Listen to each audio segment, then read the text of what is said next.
Hi, I'm Dr. Akaranu. Welcome back to N.O.A the Explorer. I am an adult, child, and adolescent psychiatrist. And in this video, I will continue my discussions on the Inpatient Psychiatry unit.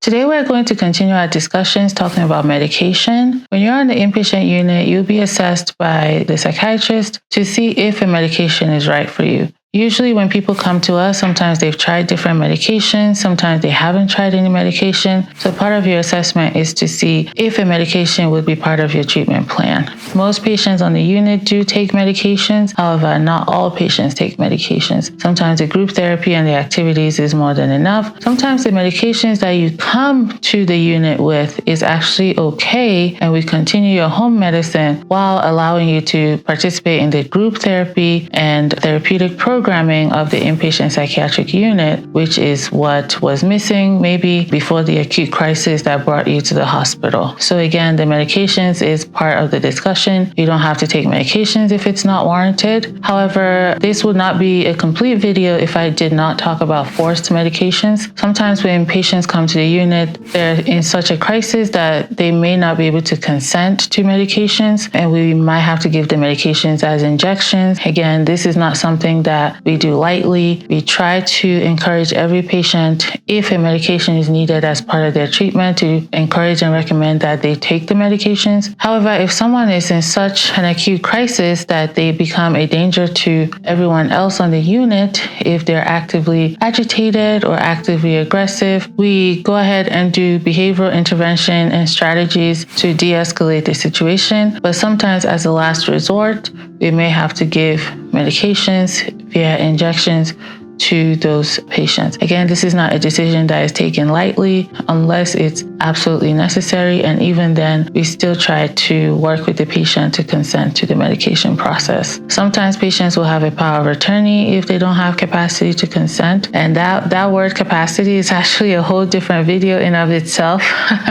But in that situation, you would have a medical power of attorney or somebody to consent on behalf of the patient so that they can get the treatment that they need. I have interviewed at hospitals that don't do forced medications or chemical restraints, and the way that they design their units is in a way that they can therapeutically intervene without having to use any chemical restraints or forced medications. And that's actually pretty interesting. It's something that I'm interested in studying more and seeing how that works so that we can implement that in more hospitals. So far, not every hospital lends itself to that sort of behavioral intervention. Sometimes there are quiet rooms where you can go to decompress. Some inpatient units will have a patio that is closed in and fenced in. It's a fenced in patio where you can go and look outside, look at the nature and things like that. Some units will actually let you go outside of the unit and walk around the hospital. Again, it really depends on the hospital how they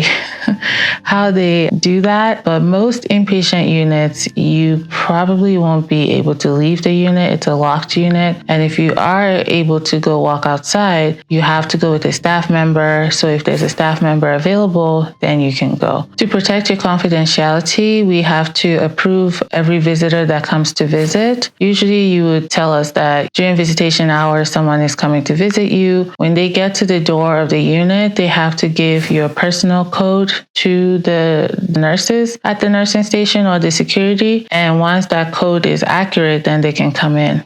And even for phone calls, when someone is calling the unit to talk to you as the patient on the unit, they also have to be able to personally identify you with your personal code. And you will be given that code to communicate with your family members, hey, if you call, this is my code. And then on the phone, if they say that code, then we know, okay, they're calling for so-and-so person. Without that code, we cannot disclose any information unless you physically come to the phone at the right moment that person is calling and say it's okay, we can talk to them. So again, that's another way that your privacy and confidentiality is protected.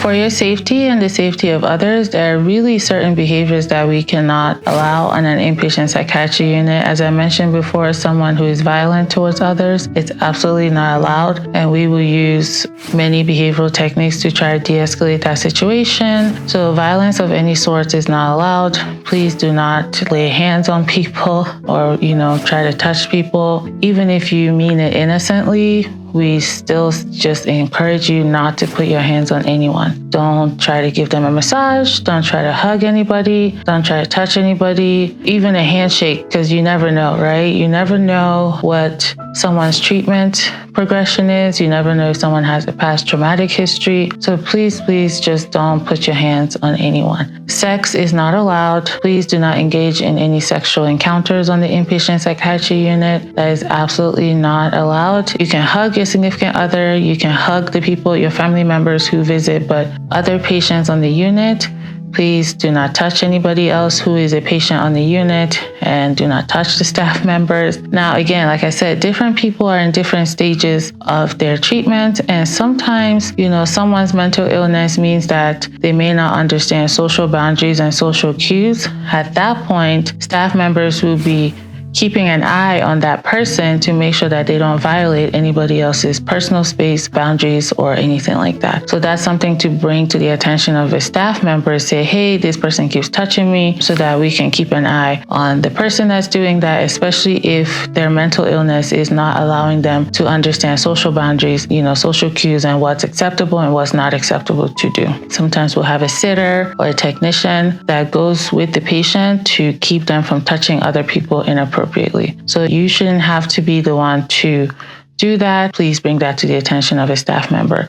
And speaking of staff checking on you, most inpatient psychiatry units have a schedule in which the staff members are supposed to physically see you. Sometimes that can mean that somebody opens your room to check on you. Again, that process should not be so disruptive to your sleep, but unfortunately, it is a common complaint. When I asked people, how did you sleep last night? It's like, well, I was sleeping until the door opened and then the light came in. So a lot of times we will have meetings about this, saying, when you check on patients at night, to try to do it in the least disruptive way possible so that they don't wake up in the middle of the night with someone shining a light in their face. But sometimes it's, when you open the door and there's a light in the hallway, the light comes in the room, the staff member has to do their 15-minute checks. Some inpatient units, it's 15 minutes. Others is 30 minutes.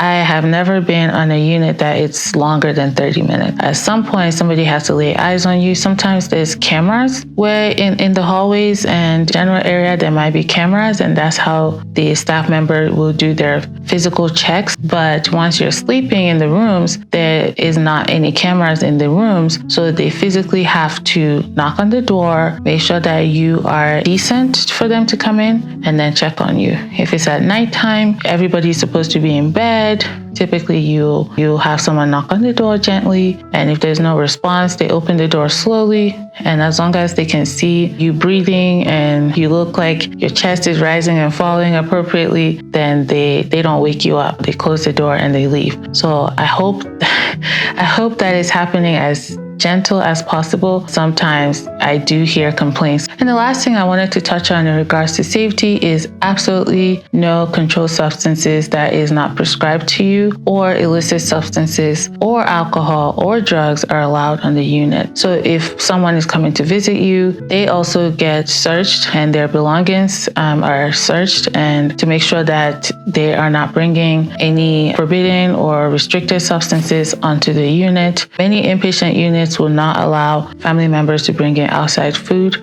although I have been on some units that do allow outside food, but a lot of them just don't, and they certainly will not allow someone to bring in alcohol to the unit, other, illicit substances and things like that on the unit. So for your safety and the safety of others, that is also not allowed. I'm going to stop right here. If you want more videos like this, go ahead and subscribe and turn on your notification bell so that you'll be notified when I make more videos.